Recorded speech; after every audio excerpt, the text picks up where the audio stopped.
Haleluya, haleluya, haleluya. Salam sejahtera di dalam kasih Tuhan kita Yesus Kristus, keluarga besar GPDI El Shaddai Magelang. Hari ini kita akan melanjutkan renungan kita. Sudah sampai di kitab Mazmur pasal yang ke-8. Saya akan baca dua buah ayat sebagai pengantar. Mazmur pasal 8, ayat yang kedua, dan saya akan baca ayat ke-10.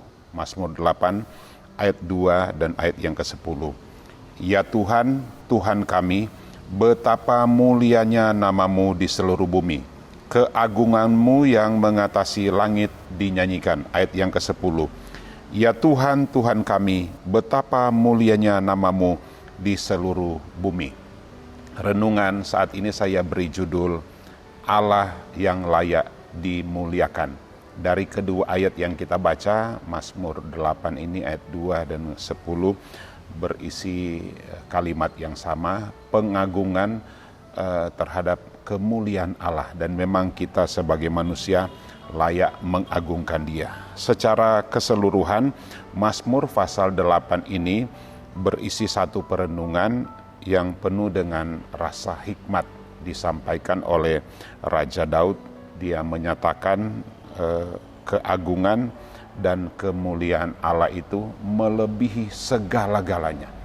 Tidak ada duanya. Sekali lagi, keagungan dan kemuliaan Allah itu melebihi segala-galanya. Tidak ada yang dapat disejajarkan, atau apalagi tidak ada yang dapat melebihi keagungan dan kemuliaan Allah. Menjadi pertanyaannya, mengapa kita manusia layak memuliakan atau harus memuliakan Allah kita? Saya mencatat di sini ada 3 hal. Mengapa kita manusia sebagai ciptaan Allah harus memuliakan Allah? Yang pertama, karena kita manusia, Allah sudah menyatakan dirinya. Sekali lagi, karena Allah sudah menyatakan dirinya dan juga menyatakan namanya kepada kita. Ayat yang kita baca tadi, ayat 2 dan ke-10 menjelaskan, ya Tuhan, Tuhan kami, betapa mulianya namamu. Betapa mulianya namamu. Kita tahu sejarah bangsa Israel, mereka untuk menyebutkan nama Allah itu, mereka tidak menyebutkan langsung. Mereka bahkan ada satu referensi yang menjelaskan ketika mereka mau menyebut nama Allah, mereka harus membasuh mulut mereka untuk menyebutkan YHWH itu atau Yahweh itu, karena namanya sungguh mulia. Dan ayat yang ke-10 juga berkata, ya Tuhan, Tuhan kami, betapa mulianya namamu. Saya yakin 2 ayat ini cukup menjelaskan kepada kita bahwa nama Allah kita itu sungguh mulia. Nama Allah kita itu sungguh agung. Dan sekali lagi, tidak ada duanya. Bagi kita yang percaya, dalam perjanjian baru, nama itu adalah diwujudkan dalam nama Tuhan kita, Yesus Kristus. Kisah Para Rasul pasal 4 ayat yang ke-12, di bawah kolong langit ini tidak ada nama lain yang olehnya kita diselamatkan. Roma pasal 10 ayat 9 dan 10 berkata begini, percaya dalam hati, mengaku dengan mulut, Yesus adalah Tuhan, maka kita akan selamat.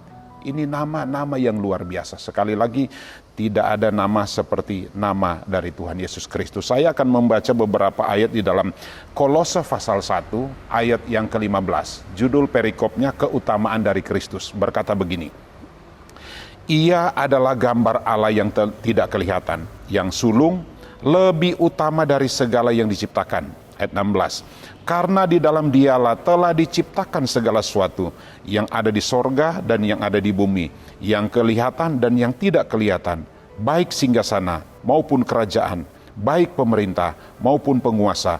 Segala sesuatu diciptakan oleh Dia dan untuk Dia. Ayat yang ke-17 berkata, Ia ada terlebih dahulu dari segala sesuatu, dan segala sesuatu ada di dalam Dia. Ayat-ayat ini cukup menjelaskan kepada kita betapa mulia dan agungnya nama Tuhan kita di dalam Yesus Kristus. Itu sebabnya mari kita terus memuliakan Tuhan. Mazmur pasal 9 ayat yang ke-11 berkata begini, orang yang mengenal namamu percaya kepadamu. Betapa pentingnya nama ini, mengenal nama ini. Sebab dengan kita mengenal nama ini, nama Allah ini, maka itu yang akan membuat kita percaya kepada Dia. Sebab di dalamnya nama itu terkandung kuasa yang luar biasa. Yang kedua, mengapa Allah kita itu layak dimuliakan? Sekalipun kita manusia lemah, bahkan dikatakan manusia kita ini manusia yang hina, tetapi Allah mau menjadikan alatnya untuk suatu tujuan yang mulia. Itu tercatat di ayat yang ke-5 dan 6 berkata begini, apakah manusia sehingga engkau mengingatnya? Apakah manusia sehingga engkau mengindahkannya? Ayat 6. Namun engkau telah membuatnya hampir sama seperti Allah dan telah memakotainya dengan kemuliaan dan hormat. Ayat yang ke-7, engkau membuat dia berkuasa atas buatan tanganmu. Segala-galanya telah kau letakkan di bawah kakinya. Manusia hina tetapi menjadi bagian atau alat untuk suatu tujuan yang mulia dari pekerjaan Tuhan. Itu sebabnya mengapa kita layak memuliakan Dia, sebab Dia Allah yang luar biasa. Allah mau menjadikan kita bagian dari karya ciptaannya. Bahkan untuk kelangsungan dari ciptaannya kita dipercayakan untuk mengusahakan. Bahkan kita dikatakan berkuasalah segala sesuatu yang diciptakan Tuhan. Dan itu telah diletakkan di bawah kaki kita manusia. Memang penggenapannya firman Tuhan ini, berita ini digenapi di dalam Yesus Kristus dengan kelahirannya, pelayanannya, kematiannya, bahkan kebangkitannya. Segala kuasa itu sudah diletakkan di bawah kaki Kristus. Tapi kita juga manusia, firman Tuhan berkata, roh yang ada pada kamu lebih besar dari kuasa yang ada di dunia ini. Dengan kata lain, bahwa keberadaan kita di dunia ini itu sebagai penggenapan dari kebenaran firman Tuhan. Ada lagu yang berkata, hidupku menggenapi firman-Mu, tanda mujizat sertai setiap langkahku. Apa yang dijanjikan Tuhan itu menjadi bagian kita selama kita berjalan ada di tengah-tengah dunia ini. Itu sebabnya mari kita tetap terus memuliakan dan mengagungkan Tuhan. Poin yang ketiga, mengapa Allah itu layak dimuliakan, layak kita agungkan, layak kita tinggikan? Karena Dia telah membuat kita berkuasa atas segala ciptaan. Itu ayat yang kita sudah baca tadi, ayat yang ke-7, engkau telah membuatnya berkuasa atas buatan tanganmu dan segala-galanya telah kau letakkan di bawah kakinya. Jadi Allah membuat kita berkuasa atas segala ciptaan yang lain. Beda dengan ciptaan-ciptaan yang lain, hewan, tumbuhan, dan semua yang ada di dunia ini. Kita diberi otoritas. Kenapa? Dalam Kejadian pasal 1 ayat yang ke-27 sampai 30 berkata begini. Maka Allah menciptakan manusia itu menurut gambarnya, menurut gambar Allah diciptakannya dia, laki-laki dan perempuan diciptakannya mereka. Ayat 28. Allah memberkati mereka, lalu Allah berfirman kepada mereka, beranak cuculah, bertambah banyak, penuhilah bumi dan taklukkanlah itu. Berkuasalah atas ikan-ikan di laut dan burung-burung di udara, atas segala binatang yang merayap di bumi. Ayat 29. Berfirmanlah Allah, lihatlah aku memberikan kepadamu segala tumbuh-tumbuhan yang berbiji di seluruh bumi, dan segala pohon-pohonan yang buahnya berbiji, itulah akan menjadi makananmu. Ayat 30. Tetapi segala binatang di bumi dan segala burung di udara dan segala yang merayap di bumi yang bernyawa, ku berikan segala tumbuh-tumbuhan hijau menjadi makanannya, dan jadilah demikian.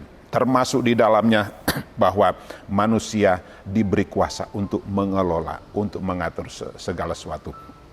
Allah memberi kepercayaan kita, Allah memberikan kuasa kepada kita untuk mengatur ciptaan yang lain.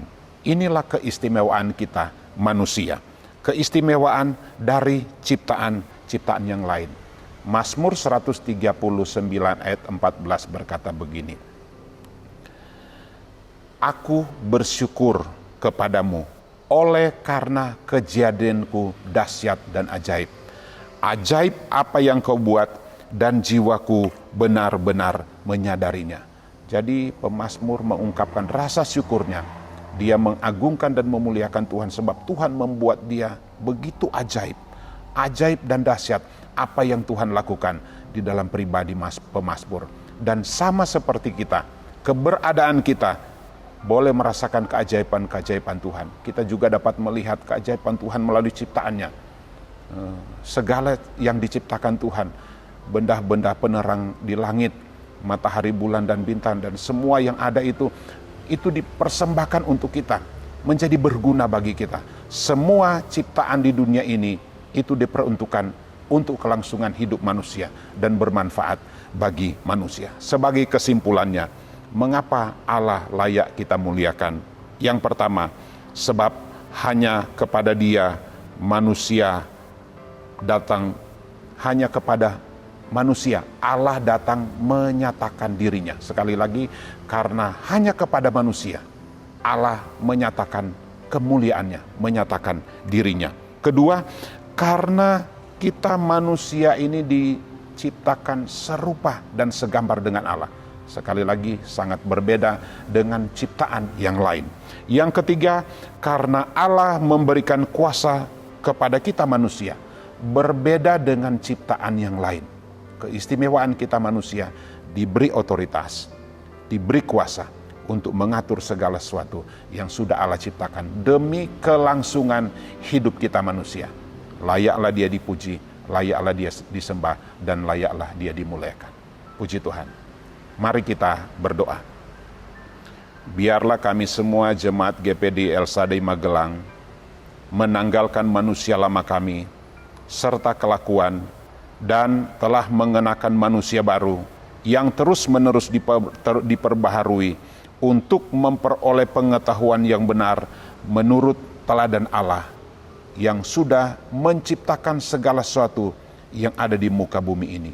Dan biar kami tetap terus menyadarinya, dan lewat apa yang kami saksikan, lihat, itu dapat membuat kami terus mempermuliakan nama-Mu, perbuatan-Mu yang ajaib, pekerjaan-Mu, dan apa yang Engkau sudah kerjakan dan lakukan di dunia ini. Sebab tidak ada Allah yang sama seperti Engkau.